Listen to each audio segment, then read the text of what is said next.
नमस्कार बच्चों आज हम भूगोल में पाठ 4 वायु प्रक्रिया भाग 2 में समुद्री लहरों का कार्य और भूरूप के बारे में जानकारी लेंगे। तो चलिए जानते हैं समुद्री लहरें जो हैं वह कौन कौन से कार्य करती हैं और उनसे कौन कौन से भूरूपों की निर्मित होती है। तो सबसे पहले हम थोड़ा सा जानेंगे समुद्र के बारे में। समुद्र क्या है? समुद्र या सागर असल में महासागर का वह हिस्सा होता है जो आंशिक रूप से जमीन से जुड़ा होता है। बच्चों अगर कहा जाए तो यह जो महासागर है या सागर है, समुद्र है, महासागर से समुद्र जो होते हैं सागर महासागर से छोटे होते हैं।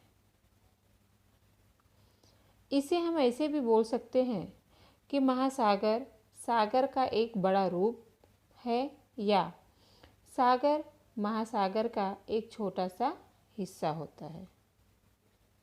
जो समुद्र या सागर महासागर का वह हिस्सा है जो आंशिक रूप से जमीन से जुड़ा होता है।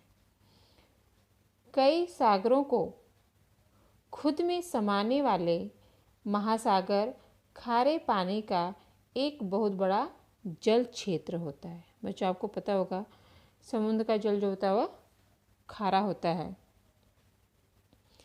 चलिए जानते हैं समुद्र की लहरों का अपक्षरण कार्य। किस तरह से समुद्र की लहरें जो हैं वह अपक्षरण का कार्य करती हैं। इससे पहले आपने बहुत सारे कार्यों के द्वारा अपक्षरण कार्य देखा, कारकों के द्वारा, नदी, पवन, हिमानी।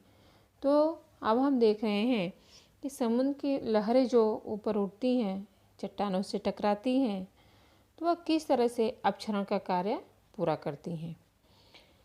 और समुद्र के किनारों पर समुद्र की लहरों से अपक्षरण कार्य होता है। उनके किनारों पर, उनके तटों पर अपक्षरण कार्य होता है। जहाँ समुद्री लहरों का आघात तीव्र होता है, चोटें बहुत ज़्यादा लगती हैं, वहाँ पर अपक्षरण कार्य तेजी से होता है और निरंतर होता रहता है। जिस स्थान पर समुद्री लहरों का वेग गति कम होती है वहाँ पर निक्षेपण कार्य कम होता है, जिसके कारण कुछ स्थानों पर समुद्री तट क्षेत्र का खनन होता है तथा कुछ अन्य जगहों के तटीय क्षेत्रों में उनका निक्षेपण किया जाता है।